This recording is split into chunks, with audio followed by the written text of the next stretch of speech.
जैसे कि पूरी दिल्ली और पूरा भारतवर्ष जानता है कि आज 26 तारीख को मेयर का चुनाव होना था, मगर आपने देखा कल एक फर्स्ट टाइम में हमारे जनरल सीट होती है, सेकंड टाइम में लेडीज प्रत्याशी हमारा मेयर बनता है और थर्ड टाइम में एक दलित प्रत्याशी मेयर बनता है, जिसके लिए आपने कल देखा इलेक्शन कमीशन ने भी अपनी परमिशन दे दी थी, मगर जो बीजेपी के एलजी बैठे हैं उनके द्वारा कल जो मेयर का चुनाव रोका गया है, ये संविधान की एक हत्या की गई है। ये बाबा साहब के जो संविधान है उनको तोड़ने का जो इन्होंने काम किया है, ये बहुत गलत काम किया है और इसके विरोध हम पूरी आवाज़ उठाएंगे। हमारी पार्टी पूरी आवाज़ उठाएगी इसके लिए, हमारे सारे पार्षद तैयार हैं और आज सिविक्स अंदर सदन में जाके इसकी हम बीजेपी वालों को इसका मुंह तोड़ जवाब देने वाले हैं।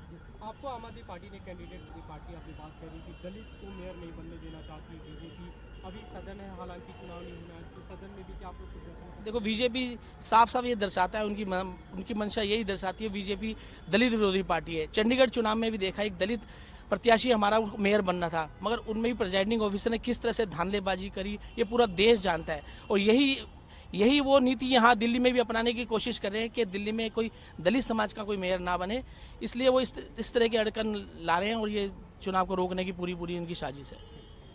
आप लोगों ने आज यहाँ पे अंबेडकर मूर्ति के पास, प्रतिमा के पास प्रदर्शन किया है। कल भी आपने प्रेस कॉन्फ्रेंस की, क्योंकि बीजेपी पे आप आरोप लगा रहे हैं कि दलित को मेयर नहीं बनने देना चाहती है, लेकिन एलजी की तरफ से कल जो बात है उन्होंने कहा है कि सीएम की अनुशंसा जरूरी होती है और उन्हें मिली नहीं है। तो सीएम की अनुशंसा ले लेते, किसने रोका उनको सीएम की अनुशंसा लेने से?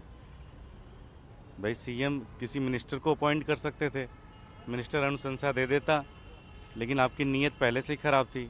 आपने फाइल ना मिनिस्टर को भेजा, आपने यूडी सेक्रेटरी से सीएस को भिजवाया और सीएस से सीधे एलजी के पास चला गया, तो आपने तो अनुशंसा लेने की कोशिश ही नहीं की। तो इसका मतलब आपने पहले से ही पूरा प्लान बना रखा था कि आपको मेयर चुनाव नहीं कराना है, क्योंकि आप भारत के संविधान में भरोसा नहीं रखते, आप बाबा साहब के बनाए हुए संविधान में भरोसा नहीं रखते।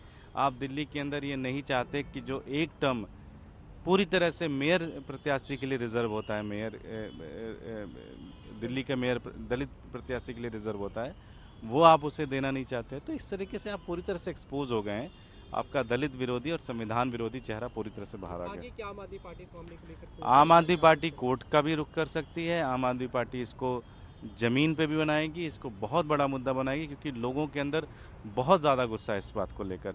देखिए, देश के लोग अब परेशान हो गए हैं कि हर दिन धमकी दी जाती है संविधान बदल दिया जाएगा, हर दिन धमकी दी जाती है एक संविधान, और बदल भी दिया जा रहा है और करके भी दिखाया जा रहा है। तो लोग अब परेशान हो चुके हैं इनसे।